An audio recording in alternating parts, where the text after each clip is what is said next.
You know, when you hear that term that there are things in our environment that are endocrine disruptors, and you think, okay, so there's always going to be something out to get me that's going to affect the hormones in my body.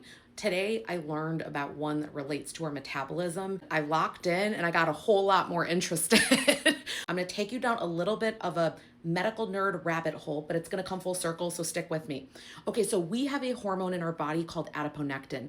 Adiponectin is a super amazing hormone, but we don't talk a lot about it because we don't have medications that can directly affect it right now.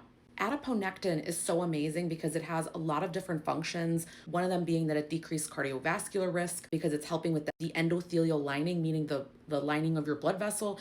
It also helps with things like blood pressure and decreasing plaque formation. So yeah, we want this so we don't get heart attacks and things like that. The other cool thing that it does is that it sensitizes you to insulin, so you're more responsive to it, right? And we have this epidemic with everyone being insulin resistant. The speaker today really kind of compared it to sort of your body's natural metformin, because I know we talk a lot about that as a medication. The speaker was really talking about how adiponectin is incredibly sensitive to endocrine disruptors, and that sometimes she finds in her clinic that she'll have to have patients get like a HEPA filter for the house to sort of help with these kind of things. And I was sitting there thinking, friends, this had not occurred to me that this is one thing that had not occurred to me. I feel like I do the longest intake ever in my clinic, and it had not occurred to me to ask, do you have fragrance candles at home? Are you using air fresheners? Are you using wax melts? Like, I just hadn't thought of that, right? So I feel like every day we learn something. Now, the reason I bring this up, it's not to create like mass hysteria and panic, right? And you know, you've all heard a lot of this before. The reason I bring it up, it's because a lot of you will say, I'm doing all the things and I'm still struggling. And you know, you have these challenges that are not getting resolved.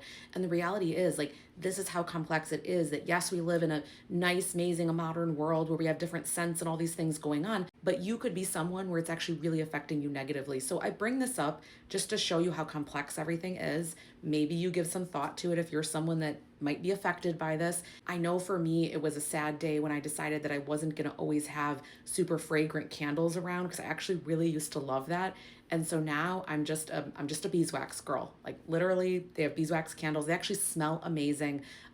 That's what I use personally. But again, not that you have to go through everything out, but isn't this incredible how these things work?